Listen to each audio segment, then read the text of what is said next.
Hello दोस्तों, नमस्कार। कैसे हैं आप सभी? आशा करते होंगे कि बहुत अच्छे होंगे।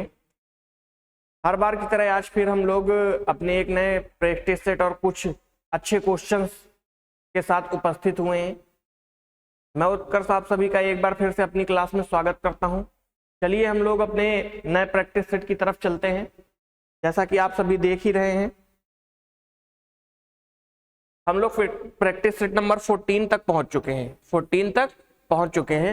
अब आगे कुछ और क्वेश्चंस करते हैं। जैसा कि पहला क्वेश्चन आपके सामने आ चुका है, 40 टू 85 टू 87 1031। इसको हम कैसे सॉल्व करेंगे?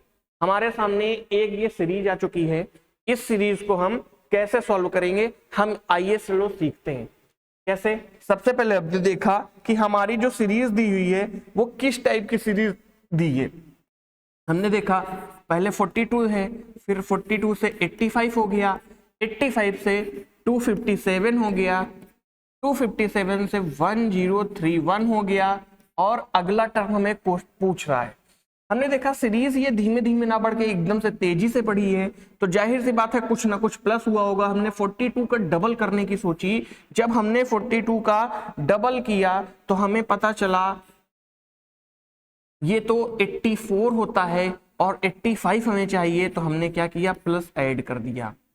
फिर देखा 85 से हमें 257 की तरफ जाना है, तो हमने 85 को 3 से मल्टीप्लाई किया। जब 3 से मल्टीप्लाई किया, 5 3 जा 15 होता है, और प्लस 2 ऐड करने को बोला, तो हमने ये देखा, क्या देखा, हमने 3 से मल्टीप्लाई किया प्लस 2 बोला।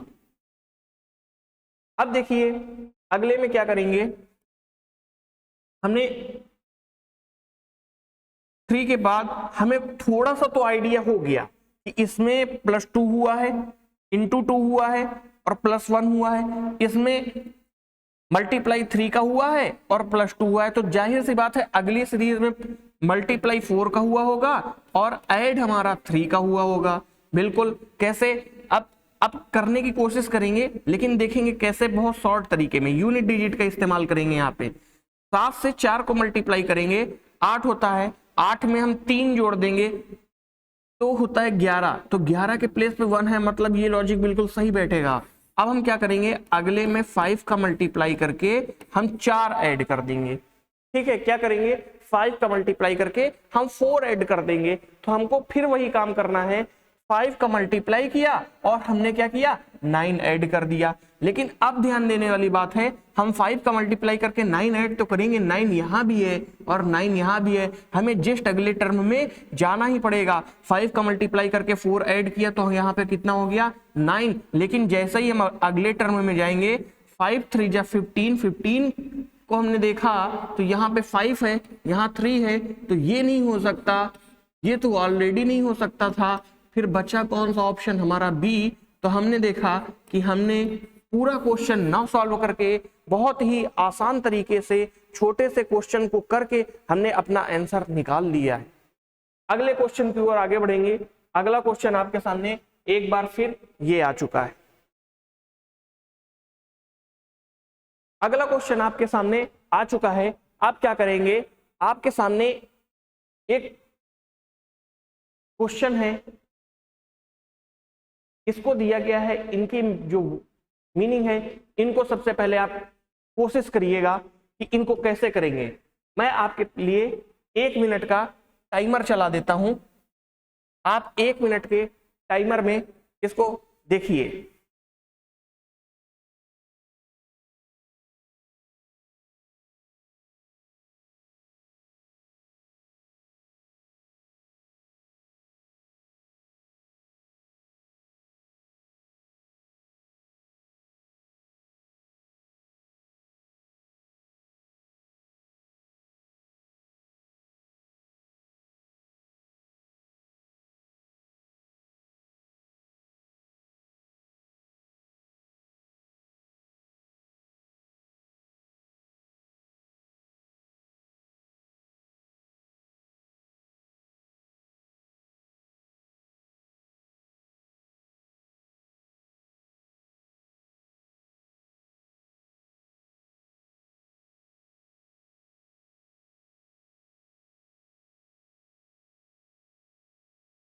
देखिए हमारे सामने आ चुका है। हमने क्या किया, ठीक है, अब हमारे सामने 4 लेटर है, 4 ऑप्शन, ठीक है, 4 वर्ड है। इन 4 वर्ड की हम मीनिंग जानेंगे।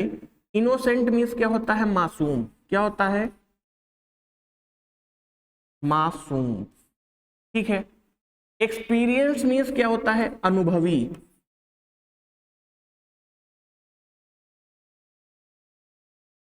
क्या होता है, अनुभवी। चाइल्ड लाइक, चाइल्ड लाइक मतलब जैसे बच्चों जैसा हरकत करने वाला या मासूम।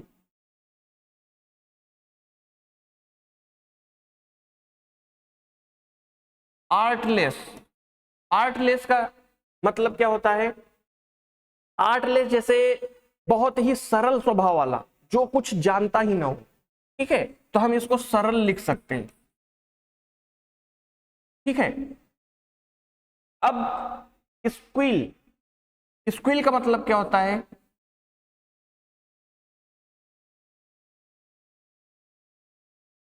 इसका मतलब होता है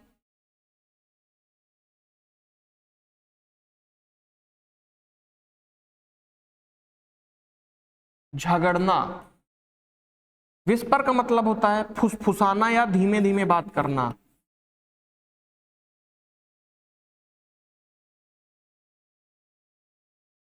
ठीक है, ये झगड़ना हो गया, ये फुसफुसाना हो गया। फुसफुसाना मतलब धीमे धीमे बातचीत करना हो गया।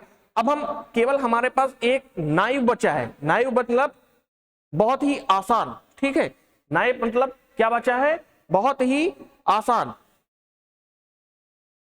नाइव एक बहुत ही आसान वर्ड है, ठीक है, हमें ये केवल बचा है, ठीक है।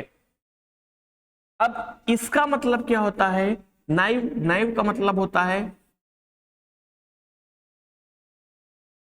अनुभवहीन।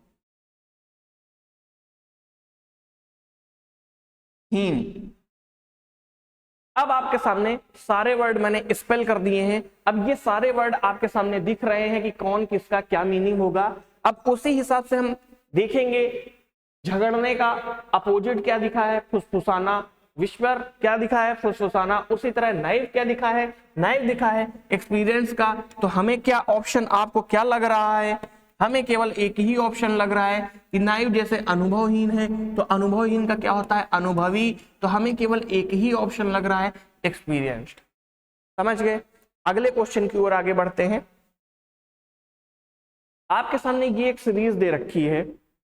इस सीरीज से हमें क्वेश्चन मार्क के प्लेस पे कौन सा वैल्यू आया है, हमें वो फाइंड करना है, ठीक है। कैसे करेंगे, देखिएगा।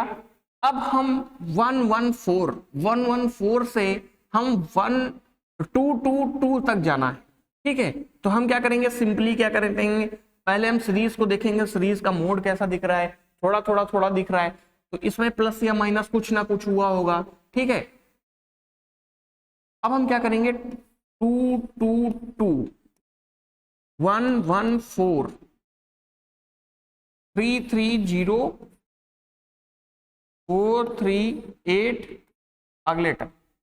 हमने देखा कि जैसे ही हम इसको क्या करते हैं, कुछ प्लस या माइनस करने की सोचते हैं, तो हमने कहा चलो बड़े वाले में छोटे वाले को हम घटा कर देख लेते हैं। जैसे ही हमने इसमें घटा कर देखा तो ये हो गया 12, 12 में 4 चला गया 8, और यहां बचा 1, और 1 से 1 चला गया 0, और 2 में 1, 108। हमने क्या किया, इस वाले टर्म में 108 को ऐड किया। अब क्या करेंगे, जस्ट अगले वाले टर्म में, जस्ट अगले वाले टर्म में हम प्लस 108 फिर कर देंगे, ठीक है। क्यों, क्योंकि मुझे पता चल गया 8 में से 2 जोड़ोगे तो 10 होगा, और 2 और 1 कैरी वाला 3 में ऐड हो गया। तो हमने तुरंत आइडिया लगा लिया, यहां 108 है तो यहां भी 108 ही होगा। क्या होगा, 108 ही होगा। जस्ट अगले वाले टर्म में हमने देखा, फिर हमें 8 दिख गया, तो हमारा 108 ही सही तरीका बनता चला जा रहा है ऐड करने वाला। तो हम जस्ट अगले वाले टर्म में क्या करेंगे, हमने फिर 10 ऐड कर दिया। क्या कर दिया, हमने 10 ऐड कर दिया। और हमने अब आप देखिएगा आपको पूरा सॉल्व करने की फिर जरूरत नहीं है। हमने यहां पर क्या किया था, हमने एक यूनिट प्लेस देखा था, यहां तो मैंने पहली बार घटाया था, मैंने पूरा सा घटाया था, घटा लिया। अब क्या किया, इसमें से हमने ऐड किया, यूनिट डिजिट का इस्तेमाल किया। अब देखिएगा अब आपको पूरा करने की जरूरत ही नहीं है। क्या है, पूरा करने की जरूरत ही नहीं है। आपने यहां देखा 8 है, अगले प्लेस पे जैसे ही आप देखेंगे यहां पे 8 है, 8 8 कितना होता है 16, तो 16 का यहां पर 6 तो लिखेंगे, क्या लिखेंगे, यहां पर 6 तो लिखेंगे। जैसे ही आप 6 लिखेंगे तो यूनिट प्लेस पे केवल एक ही ऑप्शन में 6 है और यही हमारा सही आंसर हो जाएगा। पूरा करने की कोई जरूरत नहीं पड़ेगी हमें। समझ गए, रीजनिंग को करना आसान है, सब कोई कर लेता है, लेकिन क्या होता है कि एक टाइम पे करना वो बहुत बड़ी बात होती है। हम आपको यहां पर केवल हर एक क्वेश्चंस नहीं कराने आए हैं कि हम हर एक क्वेश्चन करा दें, आपको क्वेश्चन को कैसे स्टैकल करना है, कैसे क्वेश्चन को हमें ध्यान देना है, हम वो चीज सिखाने आए हैं कि आपका आंसर कैसे जल्दी आए, कौन कौन से लॉजिक कैसे कैसे लगेंगे, हम आपको वो यहां बताने आए हैं। तो इसीलिए अगले क्वेश्चन की ओर अब हम फिर बढ़ते हैं। हमने ये क्वेश्चन तो देख लिया था, अब आपके सामने एक क्वेश्चन ये है। अब इस क्वेश्चन को आप कैसे करेंगे, बहुत ही आसान तरीके से, ध्यान दीजिएगा। ये वाले क्वेश्चंस सबसे आसान होते हैं, ठीक है। जैसे 5 6 7 7 5 4 8 9 5, इनका एक अलग अलग मीनिंग दिया हुआ है। तो हमें किटी वर्ड, जो किटी वर्ड है ना, इसका मीनिंग खोजना है। इस मीनिंग का मतलब क्या है, मीनिंग का मतलब ये है, ये कोड, हमें इस कोड को खोजना है। इसमें अंग का अर्थ पूछा है ना, तो किटी जो है, किटी वर्ड इनमें से किस वर्ड से रिलेटेड है, हमें वो खोजना है। कैसे करेंगे, आइए देखते हैं। हमने सबसे पहले देखा कि क्यूट वर्ड यहां भी है, क्यूट वर्ड यहां भी है, क्यूट वर्ड यहां भी है। अगर तीनों में क्यूट क्यूट है तो क्या मैं 5 5 और 5 को कट कर सकता हूं, बिल्कुल, क्योंकि और कोई नंबर हमें दिख नहीं रहा है, ठीक है। अगले में देखिएगा कैसे, जब हमने देखा कि अब केवल हमारे पास इज बचा, क्या बचा, इज बचा और किटी बचा। क्या बचा, इज और किटी। किटी क्या है, ये वर्ड किटी और ये वर्ड किटी, दोनों क्या है, एक कॉमन वर्ड है, ठीक है। तो अब हम देखेंगे 7 जो है इसमें भी मिल रहा है, 7 इसमें भी मिल रहा है। बिना कुछ सोचे समझे हम देखेंगे केवल ऑप्शन में 7 है, 7 को हम टिक मार देंगे, यही हमारा एक करेक्ट ऑप्शन बन जाएगा। समझ गए। अगले क्वेश्चन की ओर आगे बढ़ते हैं। एक क्वेश्चन आपके सामने ये है, सीरीज श्रृंखला से है, जिसको हम कोडिंग डिकोडिंग वाली सीरीज बोलते हैं। अब कैसे क्या इसमें ध्यान देंगे, जैसे अगेन को हमने इस वर्ड में लिखा है, तो DEALT को हम किस तरह लिखेंगे, इस चीज को हम ध्यान देते हैं। हमने क्या किया, सबसे पहले करेंगे क्या, हमने अपना वर्ड जो है वो लिख लिया, AGAIN।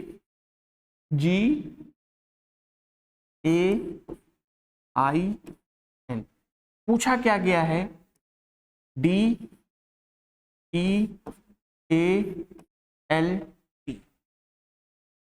दिया क्या हुआ है, DJDLQ।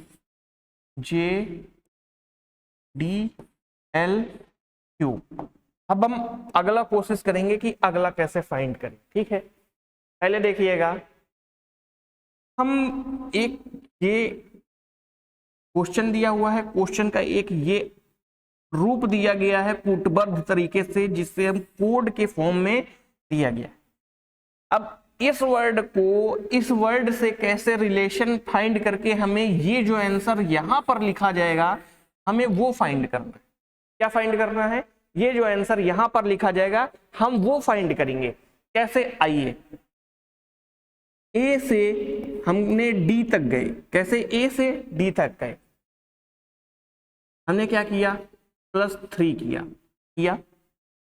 अब देखिएगा, हम बीच में यहां पर भी ए से डी की तरफ जा रहे हैं, तो हमने क्या किया, +3 किया। I से L की तरफ गए तो हमने क्या किया, +3 किया, बिल्कुल सर। G से J की तरफ गए तो हमने क्या किया, +3 किया, बिल्कुल सर। N से Q की तरफ गए तो हमने क्या किया, +3 किया, बिल्कुल सर। अब हम क्या करेंगे, अब जस्ट हमें अगला टर्म दिया गया है, इस अगले टर्म से हम कैसे फाइंड करेंगे, आइए देखते हैं। हमको पता चल गया कि पूरी सीरीज में हमको +3 ऐड करना है। अब देखिएगा कि जब हमको ये पता चल गया तो हम उस वर्ड को खोजेंगे जो सारे ऑप्शन में केवल एक ही हो। तो हम पहले वर्ड से शुरुआत करते हैं। क्या पहले वर्ड में सब जगह अलग अलग डिफरेंट है? क्या डिफरेंट है? हाँ, डिफरेंट है। हमें पहला वर्ड ही डिफरेंट मिल गया। हमने क्या किया, इसमें +3 ऐड कर दिया। जैसे ही हमने +3 ऐड किया तो हमें वर्ड क्या मिल गया, जी मिल गया। बिना कुछ सोचे समझे हमने जी पर टिक कर दिया और यही हमारा आंसर निकल गया। दोस्तों, आपको एक बात बताना चाहेंगे, जैसे ही हम क्वेश्चन को पढ़ते हैं तो क्वेश्चन को पढ़ने के साथ साथ हम ऑप्शन पे भी जरूर नजर डालेंगे। ऑप्शन पे नजर डालने का मतलब यह है कि हम क्वेश्चन को किस पल पर आया और किस टाइम तक हमारा निकालना है, वो हमको पता चलेगा कि हमारा आंसर में ऑप्शन में क्या क्या दिया गया है और इनमें से क्या क्या दिया गया है और हमें किस टाइम तक इसको निकालना है। किस टाइम तक निकालने का मतलब है, डी से ए तक निकालूंगा तो हमें आंसर मिल जाएगा, या डी से लेकर के टी तक पूरा निकालना पड़ेगा, हमें आंसर मिल जाएगा। इस चीज को ध्यान में रखते हुए मैं आपको यही सलाह दूंगा, क्वेश्चन पढ़ने के साथ साथ हमें इन ऑप्शन पे भी ध्यान देना चाहिए। चलिए आगे बढ़ते हैं एक नए क्वेश्चन की ओर। आपके सामने ये है, यदि किसी कूट भाषा में इसको ये लिखा जाता है कि रूप में कूटबद्ध किया जाता है तो उसी कूट भाषा में एनर्जी को कैसे लिखेंगे। ठीक है, देखिएगा, जैसे ये एक वर्ड है, क्या है, ये एक वर्ड है। ठीक है, अब वर्ड को क्या किया गया है, इन्होंने सीधे ना लिख करके उल्टा लिख दिया है। कैसे, SCARCE, इन्होंने बिल्कुल क्या कर दिया है, उल्टा लिख दिया है। अब हम क्या करेंगे, हम भी बिल्कुल वैसे ही करेंगे। ई को बिल्कुल इधर लेकर के आएंगे। जैसे ही मैं ई को इधर की तरफ लेकर के आ गया, मुझे फिर पूरा नहीं सॉल्व करना है क्योंकि हमें ई मिल चुका है और यही हमारा पहला, यही हमारा दूसरा ऑप्शन वाला आंसर हो जाएगा। यही हमारा दूसरा ऑप्शन आंसर हो जाएगा। अब आपके सामने अगला क्वेश्चन फिर आ चुका है। दोस्तों, इस क्वेश्चन को कराने का हमारा केवल, डालने का केवल एक ही मोटो था कि आपने अभी उसका एक पैटर्न देखा, इस वाले क्वेश्चन का भी आप एक पैटर्न जरूर करें। क्या होता है ना, जब हम डेली क्वेश्चन कुछ उन्हीं तरीकों से करते हैं ना, तो हमें क्या मिलता है, करने का तरीका और स्पीड भी बढ़ती है। आइए इस क्वेश्चन को करके हम अपनी स्पीड को और मेंटेन करते हैं। जैसे क्या दिया हुआ है, यदि किसी कूट भाषा में AMBER को ZNYVI के रूप में कूटबद्ध किया जाता है तो DREAM को उस भाषा में कैसे कूटबद्ध किया जाएगा। ठीक है, अब देखिएगा, इसमें हम लॉजिक क्या लगाने की कोशिश करेंगे।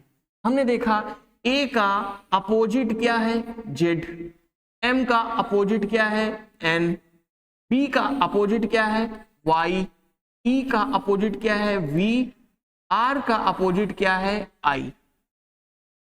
सारे अपोजिट हमको पता चल गए, बिल्कुल। अब हम क्या करेंगे, जब हम क्वेश्चन को देखेंगे कि यहाँ पे ड्रीम पूछा गया है, ड्रीम के कोड को पूछा गया है कि अगला उसका कोड होगा क्या, तो हमने देखा सारे में सारे अपोजिट वर्ड लिख दिए गए हैं। अब हम देखेंगे क्या m का अपोजिट, सबसे पहले ऑप्शन में निगाह जरूर डालेंगे, क्या m का अपोजिट m हो सकता है? बिल्कुल नहीं। तो क्या ये ऑप्शन को मैं कट कर सकता हूं? बिल्कुल। क्या m का अपोजिट p हो सकता है? बिल्कुल नहीं, p को मैं कट कर दूंगा। फिर यहां भी p है, इसको भी कट कर दूंगा, बचा एक ऑप्शन n। तो क्या ये हमारा सही आंसर हो जाएगा? बिल्कुल। उसी तरह जैसे m का अपोजिट n होता है, उसी तरह सारे वर्ड को मिलाएंगे। d का अपोजिट क्या होता है? w, बिल्कुल सही। r का अपोजिट i, बिल्कुल सही। e का अपोजिट v, बिल्कुल सही। a का अपोजिट z, बिल्कुल सबसे अच्छी बात है। और हमारा m का अपोजिट n मिल चुका है, तो यही हमारा करेक्ट आंसर हो जाएगा। क्या हो जाएगा? करेक्ट आंसर हो जाएगा। ठीक है, अगले क्वेश्चन की ओर आगे बढ़ेंगे। एक बार फिर डायरेक्शन से एक क्वेश्चन आपके सामने पेश है। कैसे करेंगे इसको? सबसे पहले हम क्वेश्चन को पढ़ेंगे। क्या करेंगे? क्वेश्चन को पढ़ेंगे। एक व्यक्ति 8 किलोमीटर पश्चिम की ओर चलता है, दाएं मुड़ता है, 6 किलोमीटर चलता है, फिर वह 5 किलोमीटर आरंभिक बिंदु की ओर चलता है और गंतव्य स्थान पर पहुंचता है। आरंभिक बिंदु से कितनी दूरी पर है? ठीक है, बिल्कुल अपने बेसिक तरीके को ही फॉलो करेंगे। एक वर्ड, एक व्यक्ति है, वो ये है। मान लो इस पॉइंट को हम व्यक्ति के रूप में डिनोट कर रहे हैं। अब वो क्या कह रहा है? 8 किलोमीटर पश्चिम की ओर। पूरब ये था, तो पश्चिम ये है। अब मैंने इस दिशा के बारे में पश्चिम डिसाइड कैसे किया, आपको बताते हैं। जब हम पेपर पर दिशाओं को बनाते हैं, तो ये हमारा ऊपर वाला क्या हो जाता है? उत्तर। नीचे वाला क्या होता है? दक्षिण। इस साइड वाला क्या होता है? पूर्व। और इस साइड वाला क्या होता है? पश्चिम। ठीक है, ये हमारा पेपर पर या बोर्ड पर या किसी लकड़ी के तख्ते पर लिखने का तरीका होता है डायरेक्शन का, कि हम इसी फॉर्मेट में लिखेंगे। उसी तरीके से मैंने आपको ये बता दिया कि 8 किलोमीटर पश्चिम की ओर चलता है, तो हमने 8 किलोमीटर पश्चिम की ओर इसे चला दिया। वह दाहिने मुड़ता है और 6 किलोमीटर चलता है, दाएं मुड़ा, 6 किलोमीटर चला दिए। फिर वह 5 किलोमीटर आरंभिक बिंदु की ओर चलता है, 5 किलोमीटर आरंभिक बिंदु। तो अब वो डायगोनली ही चलेगा। कैसे चलेगा? डायगोनली चलेगा। अब ध्यान दीजिएगा, हमें ये डायरेक्शन मिल चुकी है। अब हमें फाइंड कौन सी करनी है? हमें ये वाली डायरेक्शन फाइंड करनी है। यहां से लेकर के यहां तक की डायरेक्शन फाइंड करनी है। कैसे फाइंड करेंगे देखते हैं। अगर हम देखें तो ये क्या हो गया? ये बेस हो गया। ये क्या हो गया? परपेंडिकुलर हो गया। और ये क्या हो गया? हाइपोटेनस हो गया। क्या हो गया? ये बेस हो गया, ये परपेंडिकुलर हो गया, तो ये हाइपोटेनस हो गया। अब इसमें बिल्कुल जो आप सोच रहे हैं वही करने जा रहे हैं। कैसे? हाइपोटेनस का स्क्वायर इक्वल टू परपेंडिकुलर का स्क्वायर प्लस बेस का स्क्वायर। हाइपोटेनस का स्क्वायर हमें नहीं पता है, परपेंडिकुलर कितना है हमें पता है 6, बेस कितना है 8। इन दोनों का जब स्क्वायर करेंगे ये कितना आएगा 36, 64, सब मिला करके कितना हो जाएगा 100। h स्क्वायर बराबर 100, h बराबर 10। क्या हमें h की वैल्यू मिल चुकी है? बिल्कुल। h की वैल्यू कितनी आ चुकी है सर? 10 आ चुकी है। अब जब हमारी h की वैल्यू 10 आ गई है, तो अब हम क्या करेंगे? ये जो हमारा 5 दिया हुआ था, 5 किलोमीटर यूनिट लिख देंगे। ठीक है, जब हमारा ये 5 किलोमीटर दिया हुआ था, तो हम 10 में से 5 को माइनस कर देंगे। 10 में से 5 को जब हम माइनस कर देंगे, तो आप ही बताइए क्या A, B, C और D में कोई आपको ये जो हमने निकाला है इसकी वैल्यू 5 किलोमीटर, ये क्या आपको कहीं दिख रही है? तो बिल्कुल सर, ये मुझे दिख रही है। हमने इसको टिक कर दिया। समझ गए? बहुत ही आसान तरीके से। सबसे पहले हम इसको डायरेक्शन को नोट करेंगे, जैसे जैसे क्वेश्चन में कहा था मैं बिल्कुल वैसे ही करूंगा। फिर हमने क्या किया, हमने इसमें पाइथागोरस थ्योरम लगा दिया, और थ्योरम लगाने के बाद यहां पर आपको h की वैल्यू 10 दिख गई, और जब h की वैल्यू 10 दिख गई, इसमें से ये वाली वैल्यू माइनस करके हमने पूरा आंसर निकाल दिया। यही था आपके क्वेश्चन का आंसर। अगला एक क्वेश्चन और है, फिर से हमने एक डायरेक्शन वाला क्वेश्चन लिया हुआ है, ठीक है। कैसे, सबसे पहले क्वेश्चन को हम पढ़ेंगे। एक व्यक्ति बिंदु ए से शुरू करके पूर्व की ओर 4 किलोमीटर चलता है, वह दाएं मुड़ता है 2 किलोमीटर चलता है, फिर से दाएं मुड़ता है 3 किलोमीटर चलता है, फिर वह एक बार और दाएं मुड़ता है और 8 किलोमीटर चलता है। वह पूर्व की ओर 7 किलोमीटर चलता है, दाएं मुड़ता है 6 किलोमीटर चलता है, और बिंदु बी तक पहुंचने के लिए वह बाएं मुड़ता है और 3 किलोमीटर चलता है। ए बी से कितनी दूरी पर है, ठीक है। ऑप्शन देखेंगे 12 किलोमीटर, 11 किलोमीटर, 7 किलोमीटर, 9 किलोमीटर। अब हम क्या करते हैं, क्वेश्चन को करने के कई सारे तरीके हैं, लेकिन हम अपना वही बेसिक कॉन्सेप्ट नहीं छोड़ेंगे, करने की कोशिश करेंगे बेसिक कॉन्सेप्ट से। ये जो पॉइंट है हमने इसको माना ये ए, ठीक है। ए से शुरू करके पूर्व की ओर 4 किलोमीटर चलता है, दाएं मुड़ता है 2 किलोमीटर चलता है, दाएं मुड़ता है 3 किलोमीटर चलता है, फिर वह एक बार दाएं मुड़ता है और 8 किलोमीटर चलता है। अब 8 किलोमीटर चलाने के लिए हम क्या करेंगे, हमको क्रॉस करना पड़ेगा। कैसे, ये 4 से क्रॉस हुआ तो ये 2 हो गया, और प्लस हमको आगे तक जाना है तो ये 6, ठीक है। 6 और ये 2 8 हो गया, ठीक है। वह पूर्व की ओर 7 किलोमीटर चलता है, तो 3 किलोमीटर ये हो गया, 3 किलोमीटर हमने ये चलाया, प्लस 4 किलोमीटर और चलाना पड़ेगा, तो 3 ये 4 ये, टोटल कितना हो गया, 7 किलोमीटर हो गया। दाएं मुड़ता है और 6 किलोमीटर चलता है, 6 किलोमीटर हमने यहां से यहां तक चला लिया, ठीक है। बिंदु बी तक पहुंचने के लिए वह बाएं मुड़ता है और 3 किलोमीटर चलता है, तो दाहिने बाएं आपको अच्छे से आता है, मैंने आपको बता रखा है पुरानी वीडियोस में। अब क्या करेंगे, ये जो पॉइंट हो गया है, इस पॉइंट को हमने क्या नाम दिया, बी। क्या नाम दिया, बी। अब क्या करेंगे, इन सब में से सारी वैल्यू को हम ऐड करेंगे। कैसे, एक जो ये वैल्यू दी गई है इसको क्या बोलेंगे, 3 किलोमीटर, प्लस ये वैल्यू 4 किलोमीटर, प्लस ये वैल्यू 3 किलोमीटर, 6 4 10, ठीक है। ये जो वैल्यू थी हमारी 3 किलोमीटर थी, ये कितनी थी, 4 किलोमीटर थी, और ये कितनी थी, 3 किलोमीटर। अब आप ध्यान दीजिएगा, हमने यहां से यहां तक की तो वैल्यू ऐड कर ली।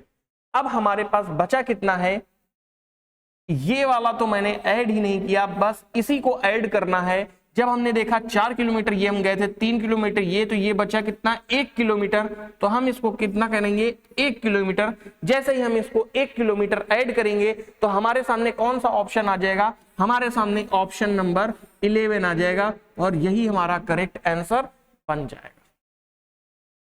करेक्ट आंसर होगा 11 किलोमीटर। समझ गए, चलें अगले क्वेश्चन की ओर। आपके सामने एक लाजवाब क्वेश्चन ये रहा। सबसे पहले क्वेश्चन को पढ़िए। टी बेटा है आर का, जो के की बहू है, जो एस का पिता है, जो एन का पिता है, जो टी का भाई है, के का टी से क्या रिश्ता है। आसान क्वेश्चन है। हमने आपको बता रखा था कि जैसे देखते हैं, ए दिया है, ए बी का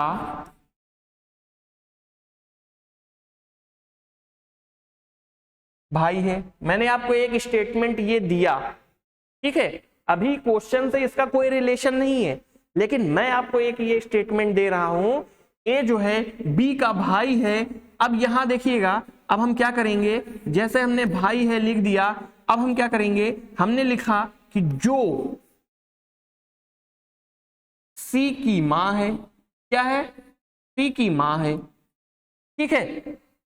जो जिसका जब कभी भी क्वेश्चन में आए तो हमने आपको बताया था, जो या जिसका, जिससे, ये सभी किससे रिलेशन खाते हैं, बी से रिलेट होते हैं। बी से जब रिलेट होते हैं जो या जिसका, वो किससे रिलेट होता है, बी से। तो उसी तरह हम अपने क्वेश्चन की तरफ बढ़ेंगे, जितने भी हमको जो टाइप का जो दिखेगा वो किससे रिलेटेड होगा, पीछे वाले टर्म से, ठीक है। कैसे, देखिए टी बेटा है आर का, तो हमने आर का बेटा बना लिया, ये हो गए हमारे आर। आर का बेटा कौन हो गया, आर का बेटा कौन हो गया, टी, तो हमने आर का बेटा। अब आप पूछेंगे ये प्लस और माइनस साइन आप क्या लिखते हैं, ये जो प्लस साइन है ये डिनोट करता है मेल को, ठीक है। माइनस साइन डिनोट करेगा फीमेल को। जो किससे संबंधित है, जो आर से संबंधित है। के की बहू आर है, तो के की बहू आर है, कौन है, के की बहू आर है, माइनस साइन से डिनोट कर लिया। जो एस का पिता है, जो आया, जो के लिए आया, जो है एस का पिता है। जब ये बहू हो गई, इसका एक बेटा हो गया, वो कौन हो गया, एस, एस बेटा हो गया, तो ये इसका पति हो गया कि नहीं, बिल्कुल। जो एन का पिता है, एन, अब ये वाला जो है ये किसके लिए आया, ये एस के लिए आया, हाँ। तो एन का पिता, ये हमने एन बना दिया, इसका कौन बना दिया, पिता, ठीक है।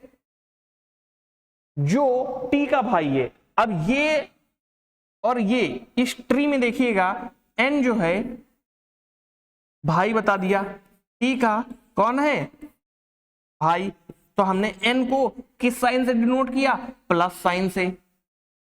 के का टी से क्या संबंध है, के ये है, टी ये है, इसका इससे संबंध क्या है। अब देखिएगा, एक चीज हमने आपको और बता रखी थी, वो ये थी कि जब टी के साथ से लगा हो तो हमें क्यों टी की नजर से के को देखना है, किसकी नजर से, टी की नजर से के को देखेंगे। तो टी ये है, टी की नजर से देखेंगे, ये कौन हुए, माताजी, क्यों, माइनस साइन लगा हुआ है, ये इनका बेटा है तो ये माइनस साइन लगा है, तो ये कौन हुई, माताजी हुई। जब ये माताजी हुई, ये इनके कौन हुए, ससुर जी हुए, तो ये कौन हुए, टी के दादाजी हुए, कौन हुए, दादाजी। क्या दादाजी हमारे किसी ऑप्शन में दिख रहा है, हाँ, हमारे केवल डी ऑप्शन में दादाजी दिख रहा है, तो हमारा डी आंसर सही हो जाएगा, समझ गए, बिल्कुल। दादाजी को इंग्लिश में क्या बोलते हैं, ग्रैंड फादर बोलते हैं, क्या बोलते हैं, ग्रैंड फादर। पिताजी को क्या बोलते हैं, फादर। चाचा को क्या बोलते हैं, अंकल। और मां को क्या बोलते हैं, मदर। अगला क्वेश्चन फिर उसी टाइप का है, लेकिन अब क्या हुआ, अब इसमें एक इक्वेशन के फॉर्म में हमें करने को दे दिया है। फिर भी हम इस क्वेश्चन से डरेंगे नहीं, क्योंकि हम इसको करने की कोशिश करेंगे। कैसे, आइए देखते हैं। सबसे पहले हम क्वेश्चन को पढ़ेंगे। a@b का मतलब है ए बी की माँ है, ए है बी का मतलब है ए बी का पिता है, ए बी का भाई है, ए बी की बहन है। सारे कोड्स दिए गए हैं, उन कोड्स को यहाँ पर अप्लाई करना है। और पी की बेटी का एस से क्या संबंध है, ठीक है। आइए देखते हैं कैसे। सबसे पहले हम उल्टा चलेंगे, हमने आपको बताया था एस से पी की तरफ आएंगे। जब कभी भी इस टाइप के इक्वेशन वाले क्वेश्चन आपको दिख जाए तो तो हमने क्या देखा, R परसेंटेज S, क्या देखा, R परसेंटेज S। तो जब हमने R परसेंटेज S देख लिया तो हमें क्या करना है, S की तरफ से R की तरफ आना है। A B की बहन, तो S की बहन कौन हुई, R। Q @R, A जो है B की मां, तो R की मां कौन हुई, R की मां कौन हुई, Q। P percentage Q, A जो है B की बहन, Q की बहन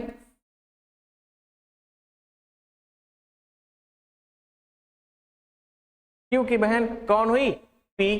तो हमने P को किस साइन से डिनोट किया, माइनस से। अब क्या बोल रहा है, P की बेटी का, P का नहीं पूछ रहा है, P की बेटी का पूछ रहा है। किसका पूछ रहा है, बेटी का।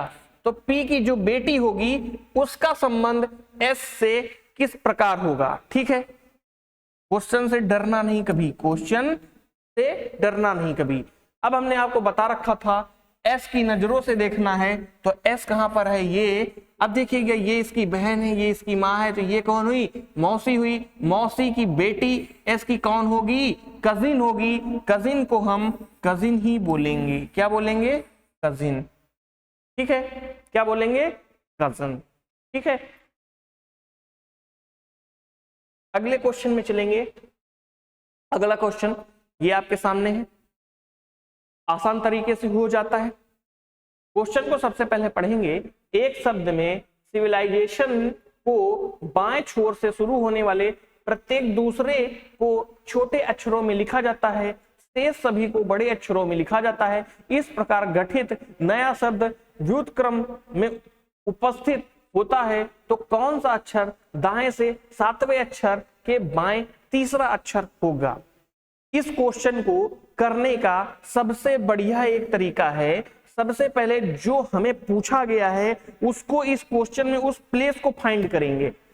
सबसे पहले जैसे क्या दिया गया है, जैसे दाएं से बाएं, बाएं से चौथा, दाएं से पांचवी तरफ, पांचवी तरफ से बाएं की ओर छठवीं तरफ, ठीक है। तो ये जो आपको प्लेसेस दिए गए हैं ना, इन प्लेस को हमें सबसे पहले खोजना है कि ये प्लेस हमसे क्या कहना चाह रहा है। और जब हमें वो प्लेस फाइंड हो जाएगा उसके बाद हमें देखना है कि उसमें कौन सा लेटर उल्टा किया गया है, कौन सा लेटर सीधा किया गया है, या कौन से लेटर को अपोजिट डायरेक्शन में, कौन से लेटर को सीधे डायरेक्शन में करके असेंडिंग डिसेंडिंग ऑर्डर में किया गया है।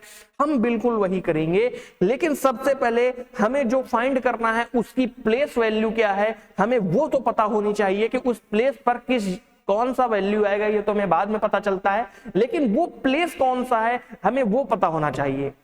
जैसे एक क्लासरूम है, एक क्लासरूम में 40 सीटें हैं। कितनी सीटें हैं, 40 सीटें हैं। उन 40 सीटों में हमें किस सीट पर जाके बैठना है हमें वो पता होनी चाहिए। और जब हमें वो पता होगी तो हम उसी को अपने क्लास टीचर से बोल करके या मैम से बोल करके उसको हम उस जगह पर अलॉट कर सकते हैं। क्या कर सकते हैं, अलॉट कर सकते हैं। इसीलिए मैंने आपसे कहा कि सबसे पहले इन टाइप के क्वेश्चंस में हम क्या करेंगे, सबसे पहले प्लेस को फाइंड करेंगे।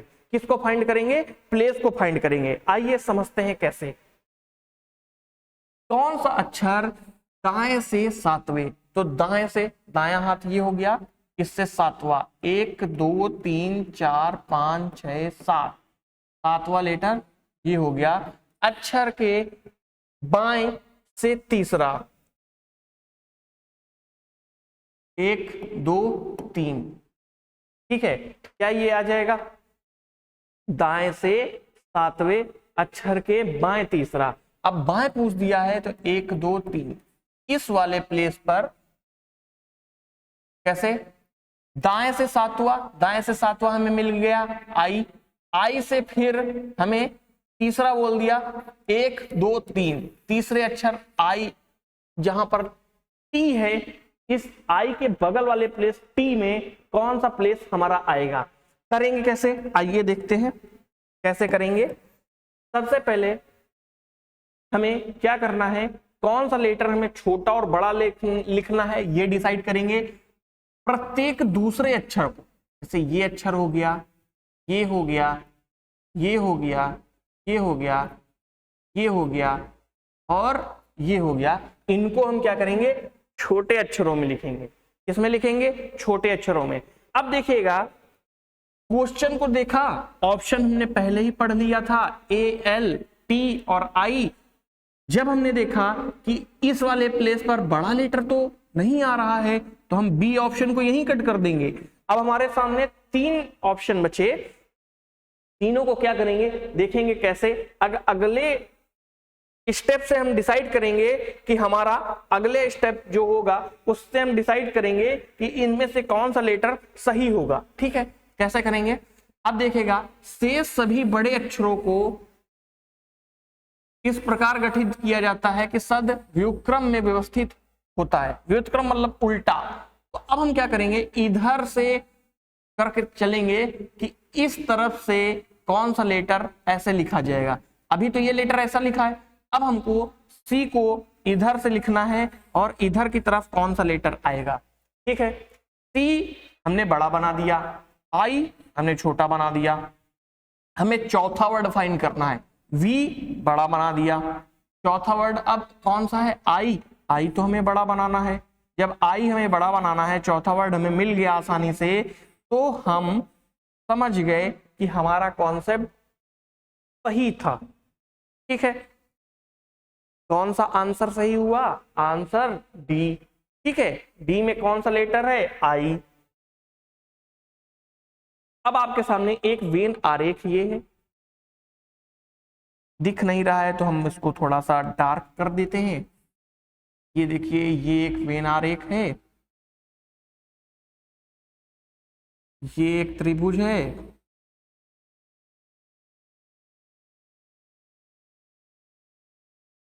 ये एक रेक्टेंगल है, ये एक सर्कल है 10,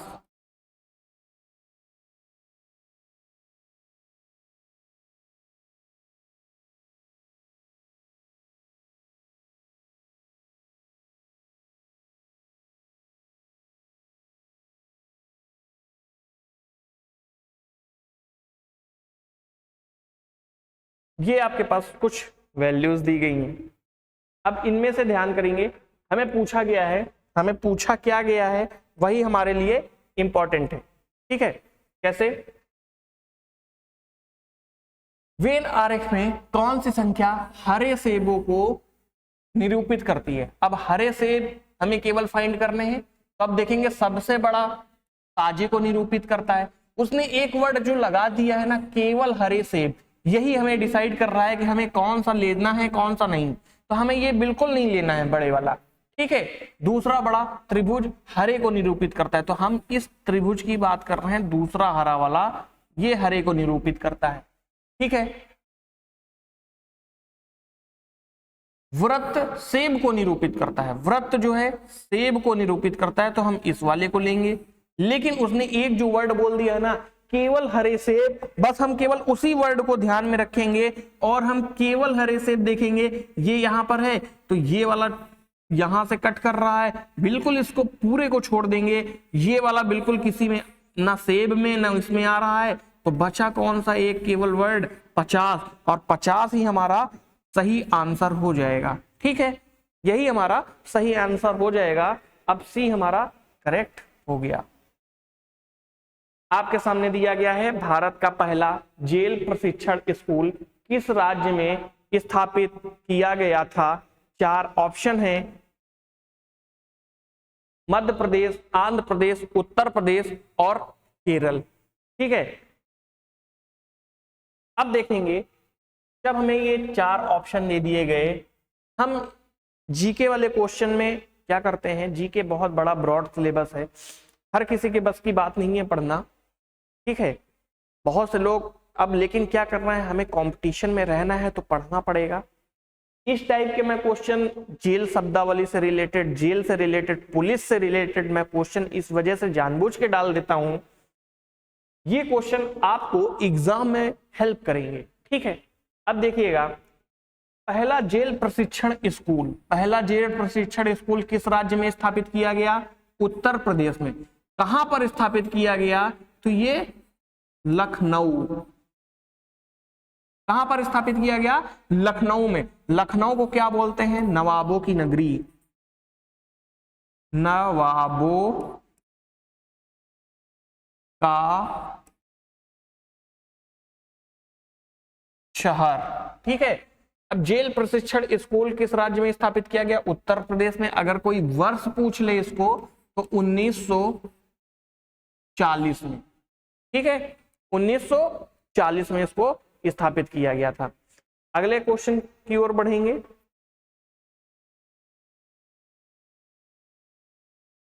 कुछ प्रश्नों को दिखाया गया है।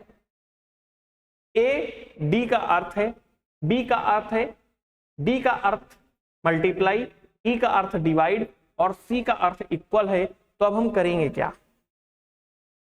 सबसे पहले क्या करेंगे, हमें देखना होता है कि कौन सा क्वेश्चन सही है, चारों ऑप्शंस में कौन सा नहीं सही है। हमें तो एक एक पिक करके देखना पड़ेगा। ठीक है, क्या करेंगे, हमें एक एक पिक करके देखना पड़ेगा। अब हम क्या करते हैं, देखते हैं कैसे होगा। हमने आपको बताया था कहीं से भी शुरुआत कर सकते हैं इस क्वेश्चन में, क्योंकि अगर एक करेंगे ना तो आपको थोड़ा सा आइडिया मिल जाएगा। ठीक है, अब हमको कैसे आइडिया लेना है, हम आपको अपनी स्ट्रेटजी बताते हैं। जैसे कि मैंने देखा, अगर हम ई का मतलब डिवाइड है तो क्या ये 8 और 28 डिवाइड हो रहा है? नहीं हो रहा है। मैंने इसको यहीं कैंसिल कर दिया, आगे जाने की जरूरत ही नहीं है। 8 8 8 बिल्कुल तीनों में सेम है। आप क्या करेंगे, अगला स्टेप क्या होगा, जब हमें तीनों में बिल्कुल एग्जैक्ट मिल रहा है, अब हम देखेंगे डिवाइड करके। 8 को ई का मतलब होता है डिवाइड, जैसे ही डिवाइड किया तो हमें पता चला यहां तो 4 है, 4 मिला, सब में 4 मिला। अब क्वेश्चन में अगला स्टेप ही डिसाइड करेगा कि आपको क्वेश्चन कितने कम समय में कर ले जाओगे। ठीक है, अगला स्टेप क्या है, ए का अर्थ है प्लस, तो हमने प्लस लगा दिया, सब में प्लस लगा दिया। ठीक है, ये वाला तो पहले ही कैंसिल हो चुका था, ए को हमने प्लस लगा दिया। अब देखिएगा, डी का अर्थ है मल्टीप्लाई, डी का अर्थ है मल्टीप्लाई, जैसे ही हम इसको मल्टीप्लाई करेंगे, और सी का अर्थ है इक्वल, सी का अर्थ है इक्वल। ठीक है, हम 15 को 6 से मल्टीप्लाई करेंगे, क्या ये 30 के करीब आएगा? क्योंकि इधर हमको 4 ऐड करना है, बिल्कुल बहुत ज्यादा जा रहा है, कैंसिल कर दिए। ठीक है, अब देखेंगे हम ई का मतलब यहां पर फिर दे दिया गया है डिवाइड, क्या हम 6 को 5 से डिवाइड कर पाएंगे? बिल्कुल नहीं, हमारा केवल एक ही ऑप्शन बच रहा है, हम इसी को बिना सोचे समझे टिक कर देंगे। क्यों? क्योंकि हमारे पास 4 ही ऑप्शन है। ठीक है, अब ये मत कहिएगा कि कभी कभी किसी एग्जाम में 5 ऑप्शंस आ जाते हैं। ठीक है, उन 5 ऑप्शंस में अब ध्यान देंगे, उनको हमें देखने की जरूरत नहीं है, क्योंकि वो हमारे एग्जाम में इस वाले में नहीं आएंगे, इस वाले में केवल 4 ही ऑप्शन आएंगे।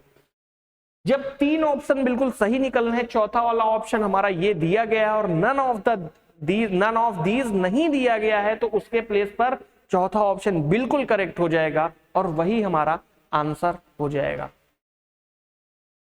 अगले क्वेश्चन की ओर बढ़ेंगे। अगला क्वेश्चन फिर हमारा बोर्ड मॉस से है।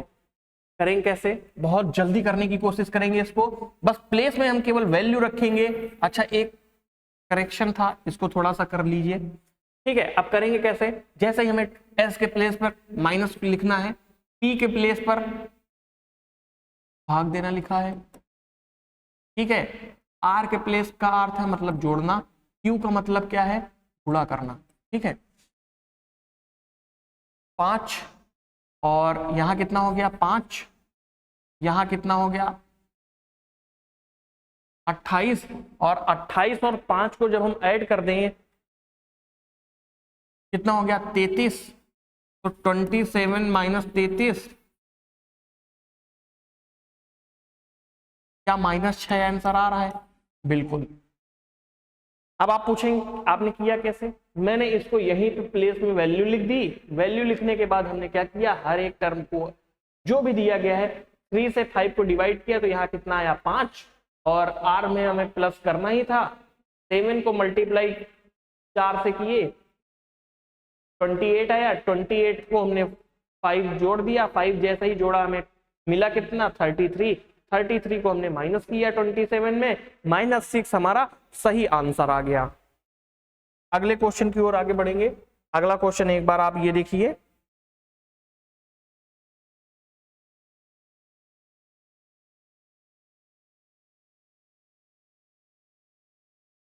एक कतार में एक व्यक्ति है, ए पी क्यू के बिल्कुल बीच में खड़ा है। पी कतार के आरंभ में 11वें और क्यू कतार के अंत में 12वें स्थान पे खड़ा है। पी और ए के बीच दो व्यक्ति हैं, कतार में लोगों की संख्या क्या है? ठीक है, देखेंगे ऑप्शन क्या है, 26, 25, 23 और 28।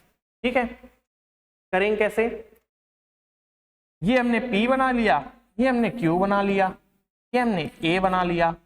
ठीक है, P कतार के आरंभ से 11वें स्थान पे है, तो हमने ये बना दिया 11वें स्थान पे, और Q कतार के 12वें स्थान पे है, तो Q को हमने बता दिया 12वें स्थान पे।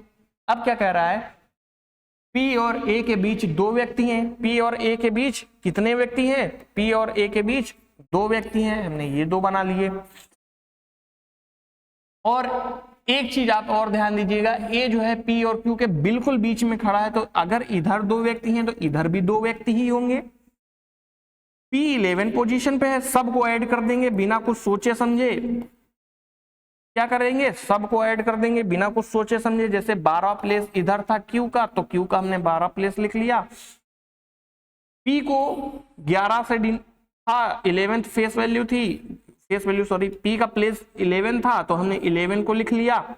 दो इधर मेंबर थे, इन दोनों को यहां लिख दिया। A का वैल्यू 1 था और इन दोनों का 2 प्लेस था, सबको ऐड कर देंगे। 2 2 4 2 6 7 और 1 8। क्या 8 किसी ऑप्शन में है? तो बिल्कुल 8 हमारा एक ही ऑप्शन में है, वो है आंसर नंबर डी। यही हमारा करेक्ट आंसर हो जाएगा।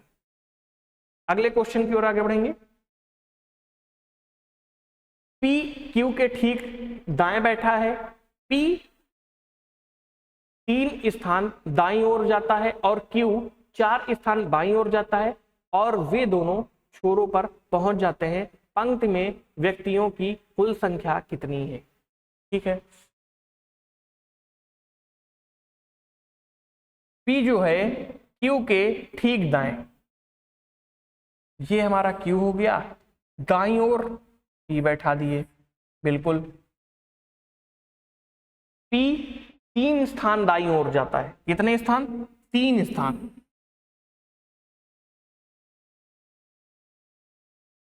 Q 4 स्थान जाता है।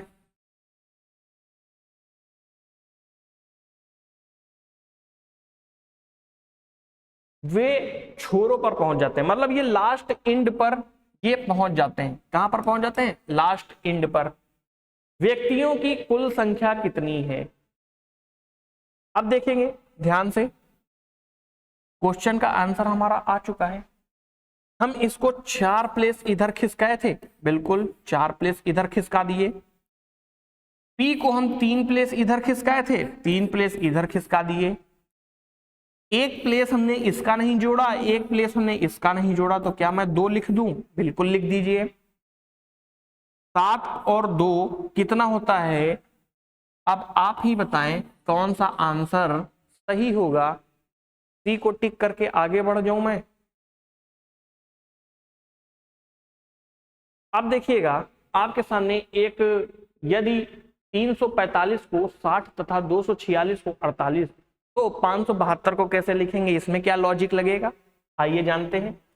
हमने देखा 5 और 4 और 3 को हमने मल्टीप्लाई किया, ये हो गया 5, ये हो गया 4, ये हो गया 3, या इस तरह देख लें 3 4 5, 5 को 20, 20 और 3 का मल्टीप्लाई करेंगे, टोटल कितना आएगा? 60। 6 12, 12 चौको 48, बिल्कुल सही है। 14 और अब इसी तरह हम क्या करेंगे, 5 7 2 को 7 दूनी 14, 14 और 5 का मल्टीप्लाई करेंगे, कितना आएगा 70। क्या किसी ऑप्शन में दिख रहा है हमें? आंसर नंबर डी हमारा करेक्ट हो जाएगा। समझ गए? अगला देखिएगा, L K X W G F Q P M J, ये वर्ड दिए गए हैं।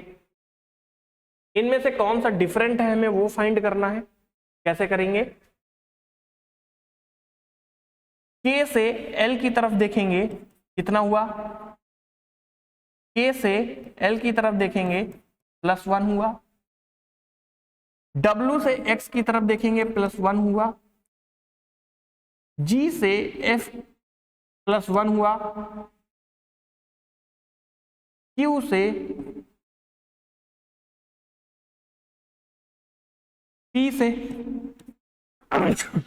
पी से क्यू की तरफ देखेंगे +1 हुआ, एम से जे या जे से एम।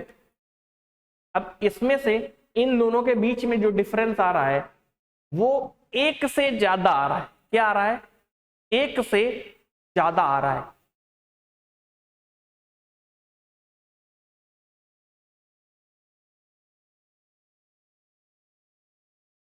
ठीक है, सॉरी थोड़ा एक आ गया था, नीज जिसको बोलते हैं इंग्लिश में, डिस्टर्ब कर दिया।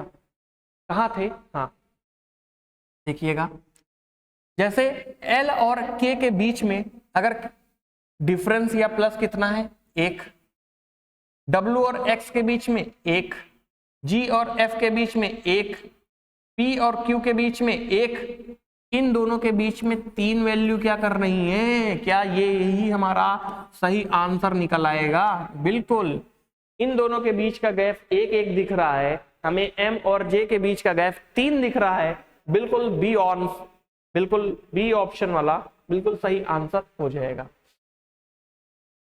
आपको 4 वर्ड दिए गए हैं, चारों ऑप्शन में दिए गए हैं। इनमें से सबसे अलग वाला कौन सा है जिसको हम ऑड फाइंड करने की कोशिश करेंगे? ट्रक का काम है चलना। क्या है? चलना। कहां पर? रोड पर। साइकिल का काम है चलना। क्या है? चलना। कहां पर? रोड पर।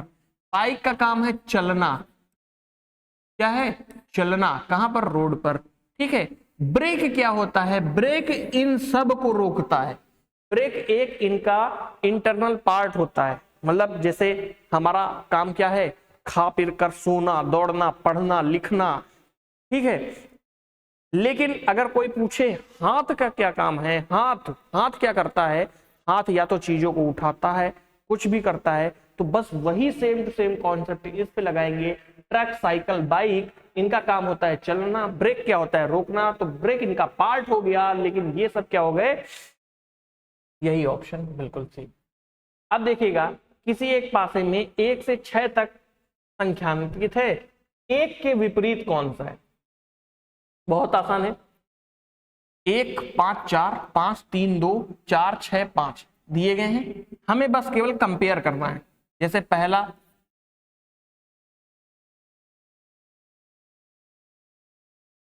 ये A B C 3 दिया गया है। ठीक है, हमको इनको कंपेयर करना है। क्या करेंगे? 5 और 4। क्या 5 और 4 किसी में दिख रहा है? हाँ बिल्कुल सर, 5 और 4 ये भी दिख रहा है, ये भी दिख रहा है। तो हम A और C को कंपेयर करेंगे। तो हमने A और C को कंपेयर किया, 5 को इधर कट कर दिया, 4 को इधर कट कर दिया, 5 को इधर, 4 को इधर। क्या 1 और 6 हमें दिख गए? तो हमें पूछा किसका है? 1 का विपरीत। 1 का विपरीत हमें पूछा है, तो 1 का विपरीत क्या 6 है? बिल्कुल, यही दोनों सेम टू सेम हो जाएंगे। ठीक है। अब देखिएगा, ये आपको एक आकृति दे दी गई है। इस आकृति को हमें पूर्ण करके लिखना है कि अगली जो यहां पर क्वेश्चन मार्क वाली आकृति होगी यहाँ पर क्वेश्चन मार्क है, इस जगह पर हमें कौन सी आकृति फाइंड करनी है। 4 ऑप्शन आपके दे रखे हैं, देखिएगा कैसे करेंगे। सबसे पहले ये सब तो क्वेश्चन देख करके ही सॉल्व होते हैं 2 सेकंड में, इनको टिक करके आगे बढ़ जाएंगे, लेकिन करेंगे कैसे अब देखिएगा, ध्यान दीजिएगा। कहीं किसी इतने में कहीं क्या आपको जीरो नजर आ रहा है, जो ये जीरो बना हुआ है? नहीं, नहीं, नहीं, केवल एक ही ऑप्शन है डी, बस डी को टिक करेंगे और हम आगे बढ़ जाएंगे।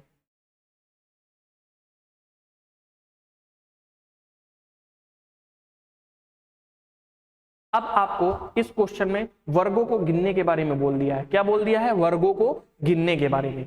हमने आपको बताया था कि जैसे ये एक बॉक्स होता है, इस बॉक्स में 4 पार्ट किए जाते हैं, इनको 1 2 3 4, 4 के बाद एक बड़ा वाला, टोटल कितना हो जाता है? 5। कितना हो जाता है? 5।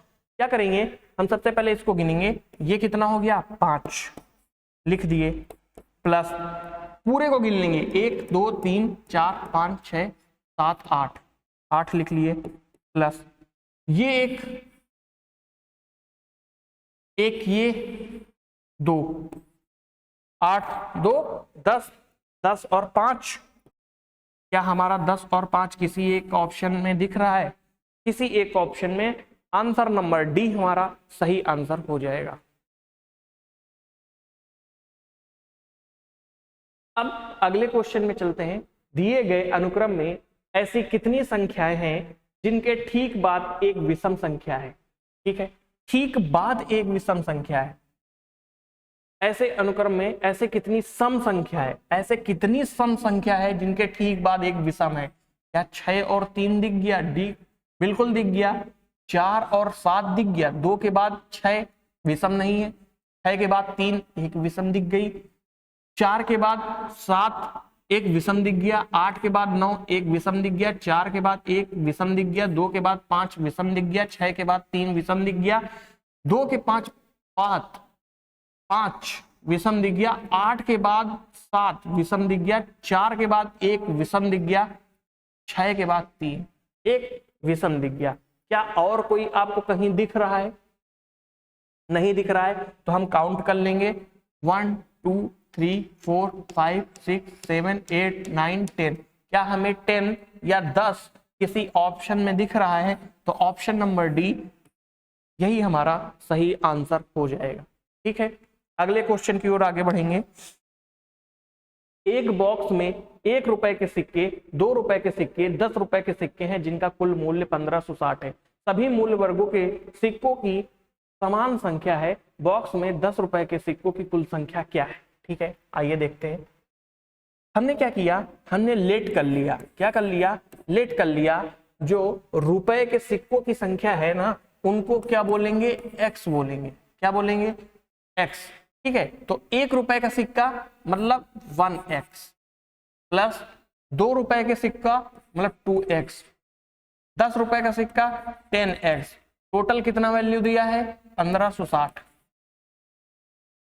ये क्वेश्चन हर बार कराते चले आ रहे थे। तीनों को ऐड कर देंगे, 13x 1560, 13 से काटो 1 2 बचा। ठीक है, तो x की वैल्यू कितनी आ गई? 120 आ गई। अब पूछा है बॉक्स में 10 रुपए के सिक्कों की संख्या क्या है जब सभी मूल वर्ग के सिक्कों की संख्या समान है। अगर हमें ये लाइन मत देता सभी मूल वर्ग के सिक्कों की संख्या समान है, तो हम क्या करते, जो हमें ये वैल्यू आई है इसको हम 10 से मल्टीप्लाई करके 1200 आंसर निकाल देते। लेकिन उसने हमको बोल दिया है सभी मूल वर्ग के सिक्कों की संख्या समान है, फिर वो चाहे 10 रुपए के सिक्के हों, चाहे 2 रुपए के सिक्के हों, चाहे 1 रुपए का सिक्का हो, सभी के सभी कितने होंगे? 120 होंगे, और यही हमारा करेक्ट आंसर हो जाएगा। ठीक है, अगले क्वेश्चन की ओर आगे बढ़ेंगे। दी गई श्रृंखला में कौन सी श्रृंखला हमें गलत लगती है? ठीक है, आप कैसे करेंगे? 5 8 12 19 24 30 36, कॉमा है सबके बीच में, कॉमा लगा लेते हैं। ठीक है, लगा दिया हमने। अब देखिएगा करेंगे इसको कैसे, इसमें क्या लॉजिक आपको कुछ समझ में आ रहा है कैसे। हम थोड़ी देर के लिए एज्यूम कर लेते हैं, थोड़ी देर के लिए क्या करते हैं, एज्यूम कर लेते हैं अगर हम 2 और 3 को जोड़ दें तो क्या मिल रहा है, 5 मिल रहा है। बिल्कुल, ये दोनों प्राइम नंबर हैं। क्या है, प्राइम नंबर है। हम इन दोनों को ऐड किए तो हमें 5 मिला। ठीक है, अब अगला प्राइम नंबर अगले के साथ ऐड करेंगे तो हमने क्या किया, दूसरा प्राइम नंबर 3 ले लिया और प्लस अगला प्राइम नंबर 5 है, इन दोनों को ऐड किया तो कितना आया, 8। अब क्या करेंगे, अब हम 5 को लिख लिए, 5 को अगले प्राइम नंबर के साथ हम ऐड करेंगे तो जैसे ही हमने ऐड किया आया कितना, 12। ठीक है, अब देखिएगा अगला प्राइम नंबर 7 है, इसको जब हमने ऐड किया तो आया कितना, 18। आया कितना, 18। ओ गजब, यही तो हमारा एरर हमें फाइंड हो गया कि जब हमने प्राइम नंबर्स को ऐड किया, प्राइम नंबर्स को ऐड करने के बाद हमें पता चल रहा है कि 19 के प्लेस पर हमें आएगा कितना, 18। तो यही हमारा गलत आंसर हो जाएगा और गलत आंसर केवल डी ऑप्शन में दिया है और यही हमारा सही आंसर हो जाएगा। अगला देखिएगा आपके सामने दिया गया है, ये एक कथन दिया गया है, एक निष्कर्ष दिया गया है, उससे निकाल करके हमें 4 ऑप्शन में से एक को निकाल करके ए बी सी डी में पुट कर देना है। यही हमारा काम। कैसे करेंगे, यू को सी की तरफ, मैंने आपको पहले ही बता दिया था अगर आपको ये सिंबल दिए हुए हैं तो फर्स्ट नंबर पर इसको प्रायोरिटी देंगे, सेकंड नंबर पर इसको, थर्ड नंबर पर इसको प्रायोरिटी देंगे। ठीक है, यू से सी की तरफ जाना है तो हमें केवल 2 ही सिंबल मिले, ये वाला सिंबल मिला नहीं, इस वजह से हमारा गलत हो जाएगा। ठीक है, अब देखिएगा टी से आर की तरफ जाना है, ये टी है ये आर है, जब हम गए इक्वल ये और ये, सबसे पहले प्रायोरिटी किसको, इसको। क्या ये दिया गया है, बिल्कुल, तो हमारा 2 आंसर वाला सही हो जाएगा। क्या 2 किसी ऑप्शन में दिया है, बी दिया है, तो बी किस ऑप्शन में है, डी में है। अब देखिए ध्यान से, ये यहीं पर क्वेश्चन गड़बड़ करा देता है, हमें बी में इसको दे देता है और जो लास्ट में ऑप्शंस होते हैं उनका प्लेस चेंज कर देता है। तो अब हम डी की जगह पर क्या लगाएंगे, बी, और यही हमारा करेक्ट आंसर हो जाएगा। अब आपके सामने इतना आसान क्वेश्चन है, हर बार करा चुका हूं, इस बार जल्दी से आप बताइए इसका सही आंसर क्या हो जाएगा। ठीक है, करने की कोशिश करिए।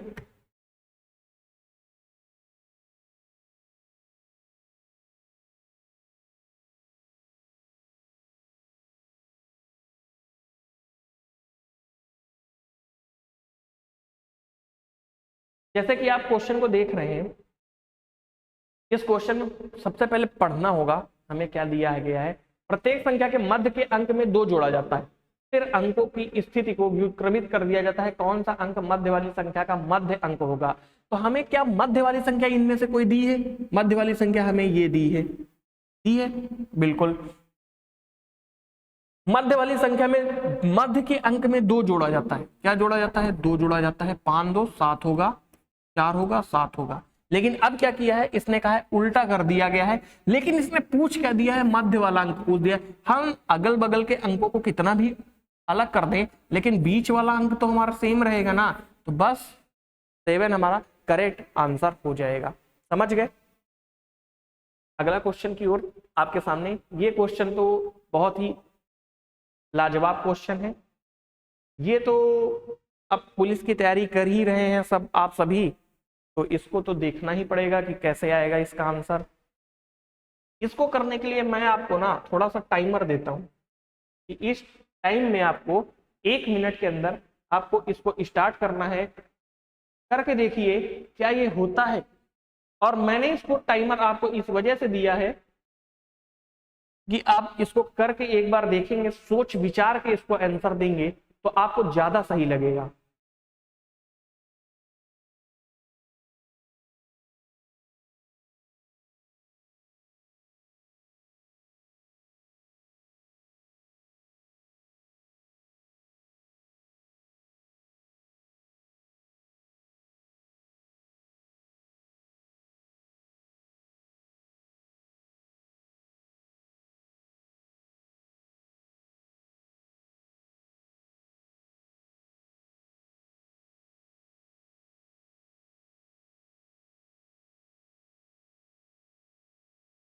चलिए अब हमारा टाइम हो गया।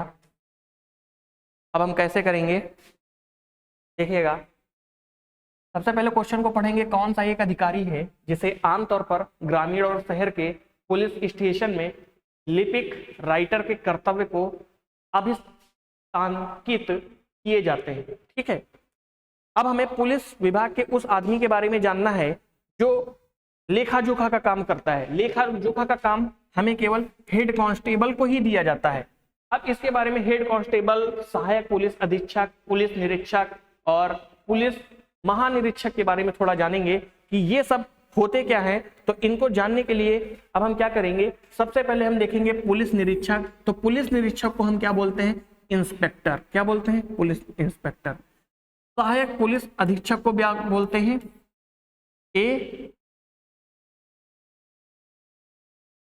ASP। ठीक है, क्या बोलते हैं, ASP। अगला कौन सा ऑप्शन दिया है, हेड कांस्टेबल के बारे में तो हम आपको बता ही चुके हैं। हाँ, और पुलिस महानिरीक्षक दिया गया है। पुलिस महानिरीक्षक को हम क्या बोलते हैं, IG। ठीक है, इनके बारे में हम ध्यान देंगे। जो इंस्पेक्टर होता है वो क्या करता है, थानों की जांच करता है। कोई बड़ा मामला आ गया तो उसमें भी ये चले जाते हैं रिपोर्टिंग करने। रिपोर्टिंग का मतलब है कि अगर कोई बड़ा संगीन मामला हो गया उसके बारे में रिपोर्ट बनाना, उसको अपने अंडर में ले लेंगे। इंस्पेक्टर, सब इंस्पेक्टर से अंडर में अपने ले लेंगे। सहायक पुलिस अधीक्षक क्या होता है, ये कई सारे थाने होते हैं ना, उनकी जांच के लिए जाता है। ठीक है, IG तो हमारा सबसे बड़े क्षेत्र का अधिकारी होता है। हेड कांस्टेबल के बारे में आप जान ही चुके हैं, जो प्रधान सिपाही होता है वो क्या करता है, प्रधान सिपाही राइटर का काम करता है। तो ये सही ऑप्शन हो जाएगा। अगली देखिएगा, कौन सा संगठन भारत में लोक अदालत आयोजित करता है। ठीक है, 4 ऑप्शन दिए गए हैं, राष्ट्रीय उपभोक्ता विवाद निवारण आयोग, राष्ट्रीय हरित अधिकरण, राष्ट्रीय विधिक सेवा प्राधिकरण, राष्ट्रीय अपराध रिकॉर्ड ब्यूरो। ठीक है, लोक अदालत को आयोजित करने वाला केवल एक ही ऑप्शन दिख रहा है, वो क्या है, राष्ट्रीय विधिक सेवा प्राधिकरण। ठीक है, राष्ट्रीय विधिक सेवा प्राधिकरण का केवल काम ही यही है कि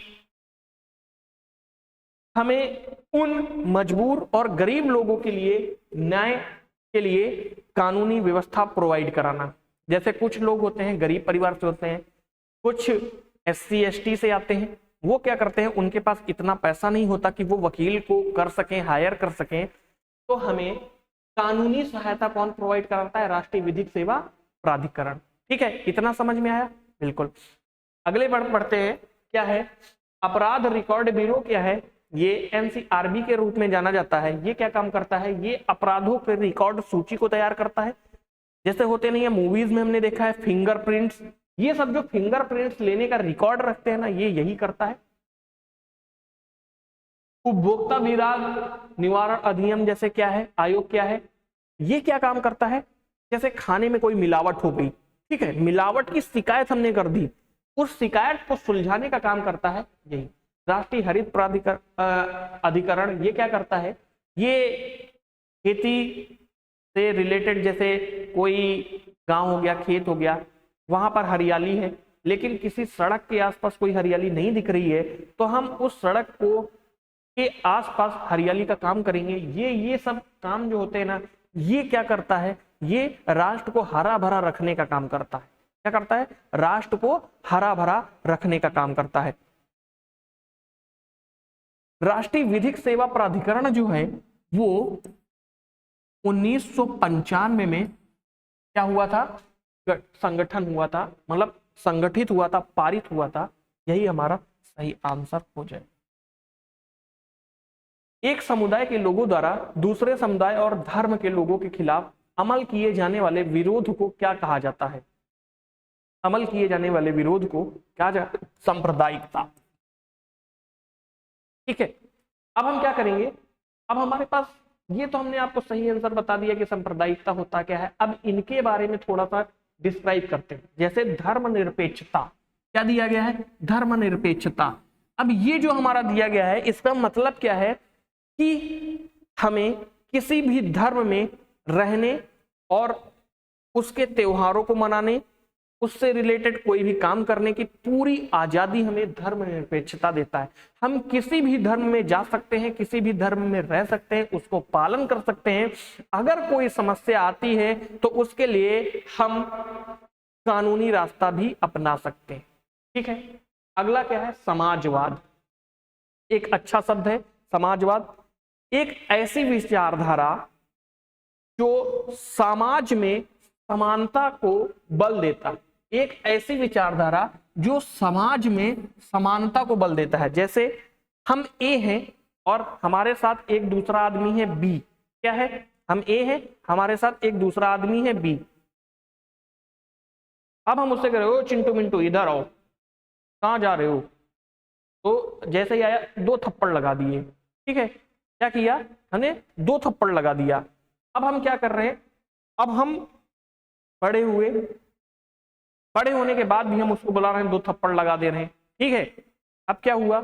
जैसे ही हम अपना एक समाज बनाएंगे, कई सारे मेरे फैमिली के मेंबर्स होंगे, बड़े होंगे तो हम उसको सताते रहेंगे। ठीक है, वो भी एक अपना समाज बनाएगा, तो उसको समाज में पूरा हक नहीं मिल पा रहा है। जो मैं अपना हक गेन किया हूं ना, उसको समानता नहीं मिल पा रही है। जैसे मुझे अपना सर उठा के जीने की आदत है, उसी तरह उसको सर उठा के जीने की आदत नहीं मिल पा रही है। यही होता है सामाजिक समानता।